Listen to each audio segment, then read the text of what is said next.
ഇന്നലത്തെ സംഭവ ബഹുലമായ ദിവസത്തിൻ്റെ വിശദാംശങ്ങളാണ്, വിവിധ ആംഗിളിലുള്ള വിശദാംശങ്ങളാണ് പത്രങ്ങളിലൊക്കെ തന്നെ. ഇതിൻ്റെ ഇടയിൽ ഇപ്പോൾ വരുന്ന ബ്രേക്കിംഗ്, 20 വർഷത്തെ സൗദി വാസത്തിന് ശേഷം, സൗദിയിലെ ജയിൽവാസത്തിന് ശേഷം നാട്ടിലേക്ക് എത്തുകയാണ് അബ്ദുൾ റഹീം. അദ്ദേഹത്തിൻ്റെ വിമാനം കരിപ്പൂരിലെത്തിയിട്ടുണ്ട്. ഏത് നിമിഷവും പുറത്തേക്ക് വരാം.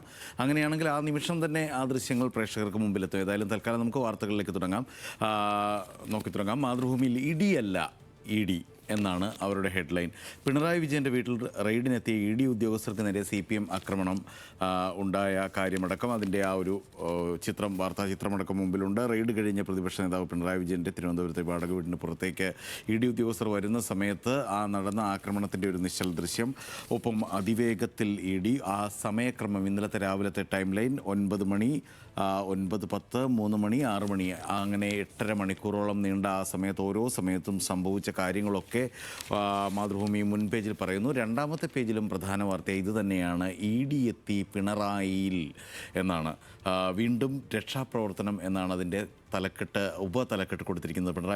പിണറായിലെയും തിരുവനന്തപുരത്തിലെയും വീട്ടിലടക്കം 10 ഇടങ്ങളിൽ ഇ.ഡി. റെയ്ഡ്. അതിൻ്റെ വിശദാംശങ്ങളൊക്കെ ഇന്നലെ പകൽ മുഴുവൻ നമ്മൾ വാർത്തയായി കണ്ടതാണ്. പത്രങ്ങൾ എങ്ങനെയാണ് അത് നൽകി എന്നുള്ളതാണല്ലോ സ്വാഭാവികമായും രാവിലെ പ്രസ് സ്റ്റോപ്പിൻ്റെ കൗതുകം. ഇ.ഡിയെ വളഞ്ഞിട്ട് ആക്രമിച്ചു, 1-ാം നമ്പറായി കൊടുത്തിരിക്കുന്നു. 2, പ്രതികളെ കൈമാറാൻ ധാരണ ഇൻ സിംഗിൾ കോട്ട്സ്. അതായത് അതിനുശേഷം പാളയം AC ഓഫീസിന് മുമ്പിൽ നടന്ന നാടകീയ സംഭവങ്ങളും സംഘർഷവും ഒക്കെ നമ്മൾ കണ്ടതാണ്. അതിനുശേഷം പോലീസ് നിഷ്ക്രിയത്വം എന്നൊക്കെ തരത്തിൽ ഇന്ന് രാവിലെ വാർത്ത വന്നതും കണ്ടതാണ്. CPM പ്രതിഷേധത്തിൽ ഉദ്യോഗസ്ഥർക്ക് പരിക്ക്, കാറുകൾ തകർത്തു, 3 കാറുകൾ തകർത്തു. തകർത്താമെന്ന് മോഹിക്കേണ്ട, ഒന്നിച്ചിറങ്ങാം പിണറായി. ഇതിനു മുമ്പ് പിണറായി ഒന്നിച്ചിറങ്ങാമെന്ന് പറയുന്നത് പ്രളയ സമയത്തായിരുന്നു. ഒന്നിച്ചു നേരിടുമെന്ന് പറഞ്ഞു. ഒപ്പം ഇ.ഡി. റെയ്ഡിന് ശേഷം വീടിന് പുറത്തേക്ക് വന്ന പ്രതിപക്ഷ നേതാവ് പിണറായി വിജയൻ പ്രവർത്തകരെ മുഷ്ടിച്ചുരുട്ടി അഭിവാദ്യം ചെയ്യുന്ന ഇന്നലെ ആയിരക്കണക്കിന് 10,000-കണക്കിന് CPM അനുകൂല പ്രൊഫൈലുകൾ പങ്കിട്ട, സാമൂഹിക മാധ്യമങ്ങളിൽ പങ്കിട്ട ആ ചിത്രവും മാതൃഭൂമി 1-ാമത്തെ പേജിൽ തന്നെ കൊടുത്തിരിക്കുന്നു. പാളയം AC ഓഫീസിന് മുമ്പിൽ നടന്ന ചർച്ചയുടെ ഒരു ചിത്രവും, പോലീസുമായി CPM നേതാക്കൾ നടക്കുന്ന ചർച്ചയുടെ ചിത്രവും അവിടെ മുകളിലായി കൊടുക്കുന്നുണ്ട്. മറ്റൊരു പ്രധാനപ്പെട്ട വാർത്ത, ഒരുപക്ഷെ ഈ വാർത്ത ഇന്നലെ ഉണ്ടായിരുന്നില്ലെങ്കിൽ തലക്കെട്ടാവേണ്ടിയിരുന്ന, 1-ാം തലക്കെട്ടാവേണ്ടിയിരുന്ന വാർത്ത വളരെ പ്രാധാന്യത്തോടെ എല്ലാ പത്രങ്ങളും 2ാമത്തെ പ്രധാന വാർത്തയായി കൊടുത്തിട്ടുണ്ട്. ചില പത്രങ്ങൾ ഇത് തന്നെ 1-ാം വാർത്തയാക്കിയിട്ടുണ്ട്. ഇത് തന്നെയാണ് SIR നിയമപരം.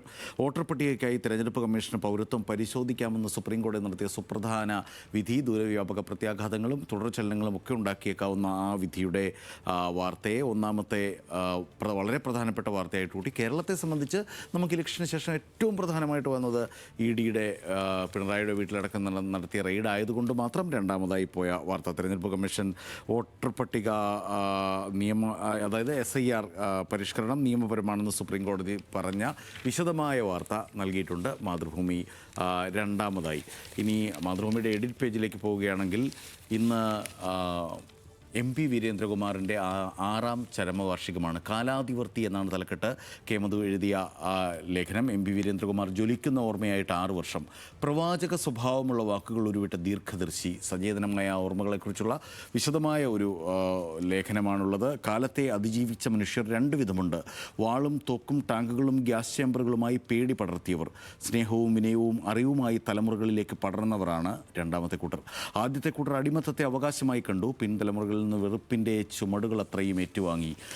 അങ്ങനെ ഈ കാലത്ത് എങ്ങനെയാണ് MP വീരേന്ദ്രകുമാറിൻ്റെ പ്രാധാന്യമെന്ന്, അല്ലെങ്കിൽ ആ ശൂന്യതയെന്ന് വിശദമാക്കുന്നു മാതൃഭൂമി. മനസ്സിനെ സ്വതന്ത്രമാക്കാനും ചിന്തയെ തീക്ഷ്ണമാക്കാനും പഠിപ്പിച്ച് കടന്നു പോകുന്നവരോട് മാത്രമേ കാലം വിനയാന്വിതം അവർക്ക് വേണ്ടി മാത്രമേ കാത്തു നിന്നിട്ടുള്ളൂ എന്നൊക്കെ പറഞ്ഞ് MP വീരേന്ദ്രകുമാറിനെ ഓർക്കുകയാണ് മാതൃഭൂമി. ഇനി മനോരമയിലേക്ക് വന്നാൽ ഇ.ഡിയെ ആക്രമിച്ചു എന്ന വാർത്ത തന്നെയാണ് അവരുടെ പ്രധാന തലക്കെട്ട്.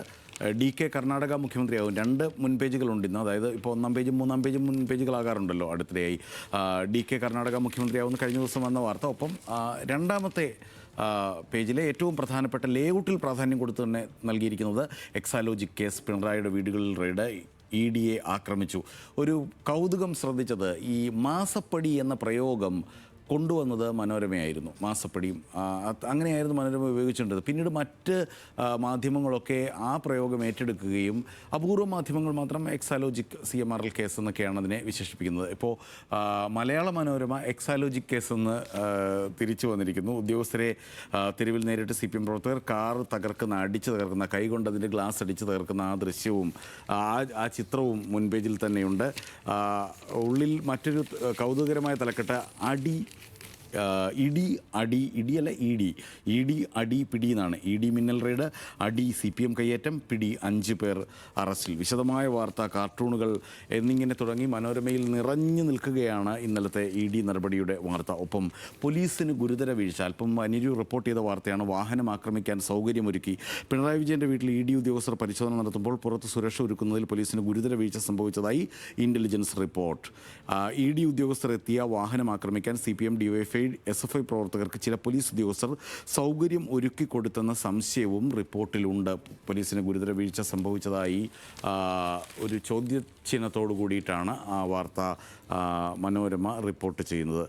മനോരമയുടെ തന്നെ 7ാമത്തെ പേജിൽ അതിന് തൊട്ടു താഴെയായി പിണറായിയെ പ്രതിരോധിച്ചു, കോടിയേരിക്ക് ലൈൻ വേറെ എന്ന് സാമൂഹിക മാധ്യമങ്ങളിലൊക്കെ വലിയ ചർച്ചയായിട്ട് ഇപ്പോൾ നടക്കുന്ന CPM വിമർശനത്തെ വളരെ പ്രാധാന്യത്തോടെ നൽകിയിരിക്കുന്നു. 2020 ബിനീഷിൻ്റെ കേസിൽ പാർട്ടി ഇതേപോലെ ഒറ്റക്കെട്ടായി പിന്നിൽ നിന്നില്ല.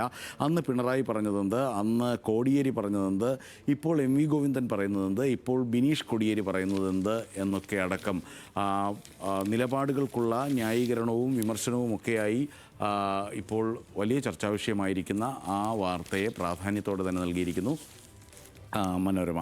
ദേശാഭിമാനി എടുത്താൽ ദേശാഭിമാനി പ്രതിരോധ കോട്ട തന്നെ തീർക്കുകയാണ് പത്രത്താളുകളിലൂടെ.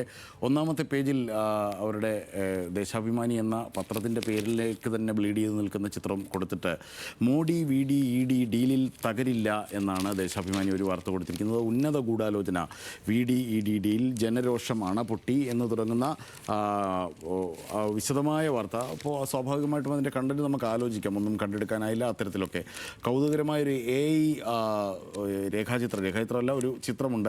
മോദിയുടെ വേട്ടപ്പട്ടി എന്ന പേരിലാണ്, എന്ന തലക്കെട്ടിലാണ് അത് കൊടുത്തിരിക്കുന്നത്. ഒരു ED എന്ന വേട്ടപ്പട്ടിയെ മോദി ഓമനിക്കുന്നത്, VD സതീശൻ അതിനെ താലോലിക്കുന്നതുമൊക്കെ ആയിട്ടാണ് ആ ചിത്രത്തിൽ ചിത്രീകരിച്ചിരിക്കുന്നത്. ഒപ്പം മുഖപ്രസംഗവും എഴുതിയിരിക്കുന്നു ദേശാഭിമാനി. ഭയപ്പെടില്ല, കീഴടങ്ങില്ല. ഇന്ത്യയിലെ കമ്മ്യൂണിസ്റ്റ് പ്രസ്ഥാനത്തെ പിറവിക്ക് മുമ്പേ കഴുത്തു ഞെരിച്ച് കൊല്ലാൻ നോക്കിയതാണ് ബ്രിട്ടീഷ് കൊളോണിയൽ ഭരണകൂടം. ഒന്നിനു പുറകെ ഒന്നായി ഗൂഢാലോചന കേസുകൾ, എത്രയോ നേതാക്കൾക്കും പ്രവർത്തകർക്കും ജയിലമർദ്ദനം, അങ്ങനെയൊക്കെ വന്നിട്ട് ഈ പ്രതിഷേധം മോദിക്കും അമിത്ഷായ്ക്കും മാത്രമുള്ള മറുപടിയല്ല. ദേശീയ അന്വേഷണ ഏജൻസി വരുമ്പോൾ ആർത്ത് വിളിച്ച് കൈയടിക്കുന്ന കോൺഗ്രസ്സുകാർക്ക് കൂടിയുള്ള മുന്നറിയിപ്പാണ്. മനോരമ ദേശാഭിമാനി നോക്കുമ്പോൾ സ്വാഭാവികമായും നമ്മൾ വീക്ഷണവും നോക്കണം. ED വീട്ടിൽ പോയി ചോദിച്ചു എന്നാണ് തലക്കെട്ടിട്ടിരിക്കുന്നത്.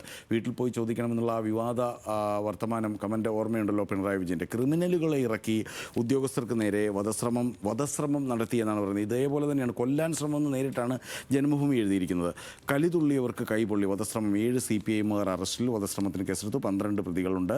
DGPയുടെ റിപ്പോർട്ട് തേടി ഗവർണർ. ഇഡി സാക്ഷ്യം ED തകർന്നു കിടക്കുന്ന കാറിൻ്റെ പടം. ഒപ്പം അവരുടെ ജീവിതവും CPIM തകർക്കുമെന്ന് മുൻപേജിൽ തന്നെ പറയുന്നു. ചാവേറുകളെ കാത്തിരിക്കുന്നത് കഠിന ശിക്ഷയാണ്.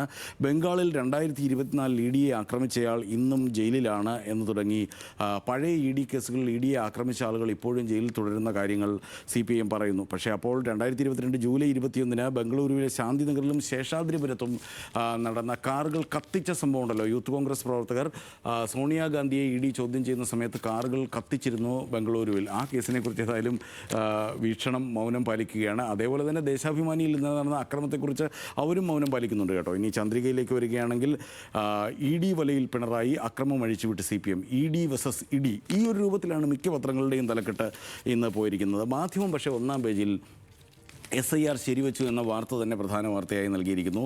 സ്വതന്ത്രവും നീതിപൂർവവുമായ തെരഞ്ഞെടുപ്പിന് SIR അനിവാര്യമെന്ന് സുപ്രീം കോടതി പറഞ്ഞ ആ വാർത്ത ദൂരവ്യാപക പ്രത്യാഘാതങ്ങൾ ഉണ്ടാക്കുമെന്നടക്കം മാധ്യമം ഓർമ്മിപ്പിക്കുന്നു. മാധ്യമത്തിൻ്റെ 2ാമത്തെ പ്രധാന പേജിൽ, അതായത് 3ാം പേജിൽ ED തിരിച്ചടി എന്നാണ്. പിണറായിയുടെ വീട്ടിൽ ED റെയ്ഡ്, തെരുവിൽ തിരിച്ചടിച്ച CPIM എന്നാണ് ആ വാർത്ത അവർ നൽകിയിരിക്കുന്നത്. മംഗളത്തിൽ തലസ്ഥാനം പോർക്കളം, ED പുറകെ അടി. ആ അടി എന്നുള്ള വാക്കുകൾ ചേർത്ത് വെച്ചിട്ടുള്ള തലക്കെട്ടുകളാണ് മംഗളം അടക്കം മിക്ക പത്രങ്ങളും നിർമ്മിച്ചിരിക്കുന്നത്. ഒപ്പം ശ്രീപത്മനാഭ ക്ഷേത്രത്തിലെ അമൂല്യ വസ്തുക്കൾ കാണാതായി എന്നുള്ളത് ഇന്നലെ പുറത്തു വന്ന വാർത്തയാണ്. അത് പ്രാധാന്യത്തോടെ മംഗളം 1ാം പേജിൽ നൽകിയിട്ടുണ്ട്. ശ്രീപത്മനാഭസ്വാമി ക്ഷേത്രത്തിൽ കോടികൾ വിലയുള്ള അമൂല്യ വസ്തുക്കൾ കാണാതായെന്ന് ഇൻ്റലിജൻസ് റിപ്പോർട്ട്. സംഭവത്തെക്കുറിച്ച് വിശദമായ അന്വേഷണം ആവശ്യപ്പെട്ട് DGP റവള കല്ലറ ചന്ദ്രശേഖർ സർക്കാരിന് ശുപാർശ നൽകി എന്നുള്ള വാർത്ത. ഒപ്പം 5-ാം പേജിൽ പോലീസ് വീഴ്ച, ഉദ്യോഗസ്ഥർക്കെതിരെ നടപടി ഉണ്ടാവാൻ സാധ്യതയുണ്ട്. ഇന്നലത്തെ സംഘർഷത്തിൽ പോലീസ് നോക്കി നിന്നു. ആക്രമണം അറിഞ്ഞിട്ട് വീഡിയോ ഉദ്യോഗസ്ഥരെ പോലീസ് ബസ്സിൽ കയറ്റി കൊണ്ടുപോയില്ല, കാറിൽ തന്നെ പുറത്തേക്ക് പോകാൻ അനുവദിച്ചു. ഈ പുറത്തേക്കുള്ള വഴി ക്ലിയർ ആണോ എന്ന് ഇ ഡി ഉദ്യോഗസ്ഥർ ചോദിക്കുമ്പോൾ ക്ലിയർ ആണ് എന്നായിരുന്നു മറുപടി നൽകിയത് എന്നും മറ്റുമാണ് ആ വാർത്ത. 12-ാം പേജിൽ നമുക്ക് അവസാനിപ്പിക്കാം. പ്രൊജക്ട് സീറോ എന്നടക്കം 5000 രൂപ ഇനാം നൽകിയിട്ടുണ്ടല്ലോ അഴിമതി വിവരം നൽകുന്നവർക്ക്. അങ്ങനെ ആദ്യത്തെ ആൾ കുടുങ്ങിയത് DYSP 6 ലക്ഷം വാങ്ങുമ്പോൾ പിടിയിൽ. ചേർത്തല DYSP T അനിൽകുമാറിനെ കൈക്കൂലി വാങ്ങുന്നതിനിടയിൽ വിജിലൻസ് പിടികൂടിയത്.